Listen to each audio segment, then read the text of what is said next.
welcome to another edition of Rhealyz Know It series, and I am Abana Asabiruda. I'm Mariamide Advocacy, and this Know It series is like a special one in commemoration of the International Women's Day.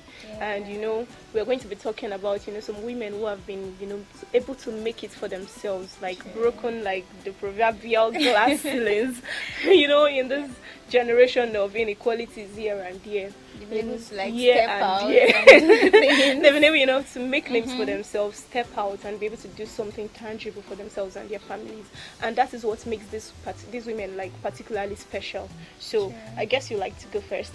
Of course, I have someone that's been ringing in my head. The giving you eyes and I was ginger. like, she's the one, she's one of them. Okay. Yeah, and she goes by the name Adenike Oyetunde. Okay. She even released the book titled Adenike. Before I go into that one, let me first explain to you what made her difference, what made her catch my attention, that she's one of them. Okay. So this one you are loving her. I want to hear about this Adenike. Okay, so she lost her leg at the age of 20.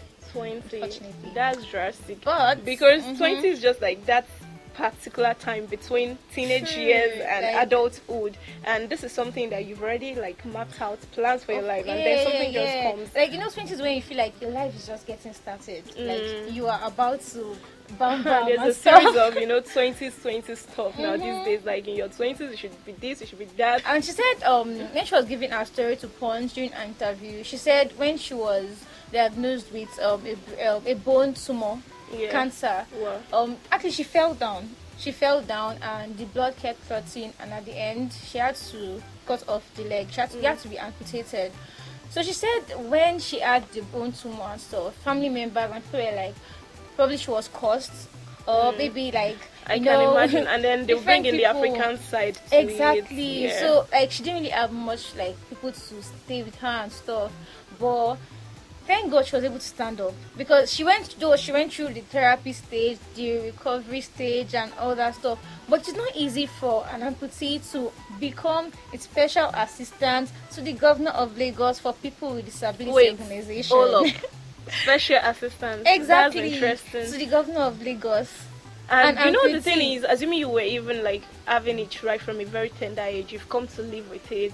True. But now you said she's 36. Yes, she has to accept that's just within the the space of 15 years. She's been able to accept the fact and also build a name for herself. True. That is really interesting. She told herself that when they asked her that does she sit at a setback, she said no. She doesn't sit at a setback, and till date she still doesn't sit at a setback. Wow, that's she the spirit. Exactly, that's the spirit. She stands in front of people to give them inspiration, to motivate people. She said what she wants is to teach people like herself to stand up, believe in themselves, and do things, because it is not their fault they are like that, and people would not do those things for them. So it is left for them. They have a choice. They have to stand up. You see how she's encouraging people. She even has this book that Adenike, I told you earlier, that she released about herself and some other encouraging things. She is an advocate. She's a radio host. She's a media influencer. She's a whole lot of things. Okay. I was watching one of her videos. She's a babe and more. Babe and more. 600 yards.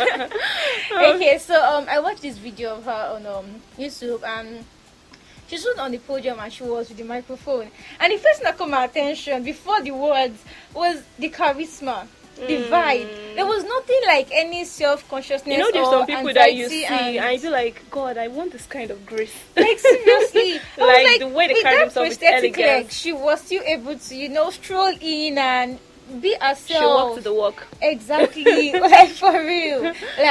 She completed the assignment. Wow. So I think this one is just telling us that disability isn't inability. It is not. I think I like that quote. My own. Let me now tell you mine. My best quote is, she lost a limb, but she didn't lose her shine. Wow. She is glowing. Despite the fact that she lost a limb. She is of an organization that deals with disabilities and stuff. She stands up to inspire people every single day. She's a motivation to people. And because of her, a lot of people with disabilities have they rose up they got up that true. So she's a hot cake. She's a big babe. You cannot lose your shine. You have a choice. You can stand up and go out of that box. You can do things. You have the power. Exactly. You can step For me, out it's of it. Parents, if you have a child with a disability, it's not inability. You just support them. Let them, make make a name for themselves. Encourage from them. their True. own interests, because a lot of people, they will have children with disabilities and they just want to keep them home. But then no, let those children go out, let them make a name for themselves. Right.